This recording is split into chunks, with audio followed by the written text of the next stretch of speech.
Magandang umaga po at live mula dito sa Pag-asa Weather Forecasting Center. Narito na ang lagay ng ating panahon ngayong araw nga ng Sabado, October 11, 2025. Unahin muna po natin yung ipinalabas natin na press release kahapon ng DOST Pag-asa kung saan binanggit natin na present na o meron na po tayong La Nina conditions, particular na dito sa Tropical Pacific. Minomonitor po kasi natin yung mga yung temperatura, particular na sa karagatan sa Equatorial Pacific at nakita nga natin na simula August hanggang ngayong Oktubre ay patuloy na mas malamig kesa sa normal yung temperatura ng karagatan sa Equatorial Pacific. At dahil doon, meron na po tayong tinatawag na La Nina condition. Ano naman epekto nito sa ating bansa? Dahil sa La Nina, posible na mas mataas kesa sa normal ang maranasan natin ng mga pag-ulan ngayong Oktubre hanggang February 2026, lalong-lalo na sa may silangang bahagi ng ating bansa. Inaasahan kasi natin na dahil sa La Nina, posibleng magkaroon ng mas maraming mga buong bagyo hanggang sa pagtatapos ng taong ito at posible din na mas malakas yung easterlies o yung hangin nagmumula sa karagatang Pasipiko at dahil doon, maaaring magdala ito ng mas mataas kesa sa normal na mga pag-ulan na maaaring magdulot ng mga biglang pagbaha at pagguho ng lupa, lalong-lalo na po sa eastern section ng ating bansa. Normally po kasi towards the end of the year ay mas maulan po dito sa may silangang bahagi ng ating bansa. So patuloy po magbibigay update ang Pag-asa, lalo na nga po sa pagmamonitor natin dito sa La Nina. Samantala, ngayong araw, meron pa rin po tayong low pressure area. Nandito po ito sa may southern part ng Vietnam. Huling namataan 445 km kanluran ng Pag-asa Island sa Kalayaan, Palawan. So hindi naman na ito ating inaasahan na papasok ng Philippine Area of Responsibility at posibleng malusaw na ito sa susunod na 48 oras. At inaasahan din natin na bagamat po nasa labas ito ng Philippine Area of Responsibility, meron pa rin itong mga kaulapan o yung trough na dala nito ay maaari pa rin magdala ng mga pag-ulan, lalong-lalo na po sa may kanlurang bahagi ng Central at Southern Luzon. Kasama dyan yung Palawan, yung bahagi ng Bataan, Zambales, maging dito sa Metro Manila, Batangas, Cavite at Occidental Mindoro. Samantala, yung southwesterly wind flow o yung hangin nagmumula sa timog kanluran ay maaari naman magdala ng maulap na kalangitan na may kalat-kalat ng mga pag-ulan, partikular na sa may kanlurang bahagi ng Visayas at ng Mindanao. Sa iba pang bahagi natin bansa, makikita nyo, lalo na dito sa may Northern Luzon, walang masyadong kaulapan na namamataan. No? So, posible po na medyo maaliwalas or maaliwalas sa panahon ng mararanasan sa nalalabing bahagi ng ating bansa.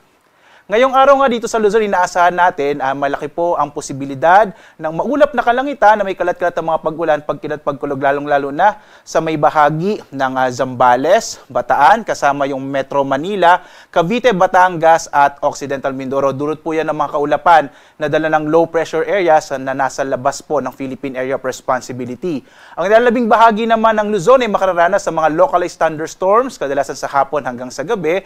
Agwat ang temperatura sa Lawag, 24 to 32 degrees Celsius, sa Baguio 17 to 23 degrees Celsius, sa Tuguegarao naman 24 to 32 degrees Celsius, sa bahagi ng Kamaynilaan 24 to 30 degrees Celsius, sa Tagaytay 22 to 28 degrees Celsius, sa Legazpi naman 24 to 30 degrees Celsius. Sa Palawan, Visayas at Mindanao, dulot naman po ng southwesterly wind flow at trough din ng low pressure area, inaasahan pa rin natin ng maulap na kalangitan sa bahagi ng Palawan. Agwat ang temperatura sa Kalayaan Islands 25 to 30 degrees Celsius, sa Puerto Princesa po 25 to 30 degrees Celsius.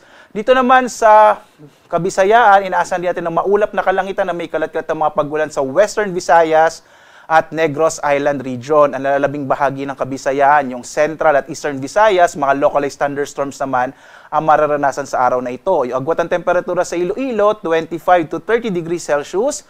Sa Cebu naman, 25 to 31 degrees Celsius, habang sa Tacloban, 25 to 31 degrees Celsius. Ang kanlurang bahagi naman ng Mindanao, partikular na yung Zamboanga Peninsula at Barm, ay makararanas din ng maulap na kalangitan na may mga pag-ulan dulot ng southwesterly wind flow o hangin nagmumula sa timog kanluran, habang ang nalalabing bahagi ng Mindanao ay makararanas ng generally fair weather or mga localized thunderstorms sa hapon hanggang sa gabi.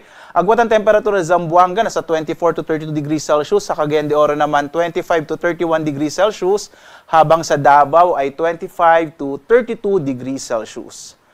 Sa lagay po ng ating karagatan ay wala po tayong nakataas na gale warning kung saan banayad hanggang sa katamtaman ang magiging pag-alon dito sa mga baybay dagat ng ating bansa. So maaaring pumalaot yung mga sakyang pandagat at kahit yung mga bangka sa mga baybay ng ating kapuluan. Mag-ingat na lamang po kapag may thunderstorm na kung minsan ay nagpapalakas ng alon ng karagatan. Samantala, narito ang ating inaasang magiging lagay ng panahon sa mga susunod po na araw. Inaasahan natin na bukas hanggang Lunes ay generally fair weather. Muli po, pag sinabi nating generally fair weather, malaking bahagi ng ating bansa ay makararanas ng maaliwalas na panahon, bagamat posible pa rin ang mga localized thunderstorms, lalo na sa hapon hanggang sa gabi. Doon po kasi nabubuo yung mga kaulapan natin. Pagdating ng araw ng Martes hanggang Miyerkules, posibleng ang mas malaki ang mga tsansa o posibilidad ng mga pag-ulan dito sa may silangang bahagi ng Eastern Visayas or dito sa may Eastern Visayas maging sa Bicol region. Dulot yan ang inaasahan natin na pag-ira ng easterlies o yung hangin nga nagmumula sa Karagatang Pasipiko. Samantala naman, base po sa mga pinakahuling datos natin, medyo maliit pa yung posibilidad na may mabuong bagyo in the next 2 to 3 days. At least early next week, maliit pa po yung chance na magkaroon tayo ng bagyo. Muli po, i-update natin ito kapag may mga bago tayong datos ukol sa lagay ng ating panahon sa mga susunod na araw. Samantala, ang ating araw ay sisikat mamayang 5:47 na umaga, lulubog, ganap na 5:39 ng gabi.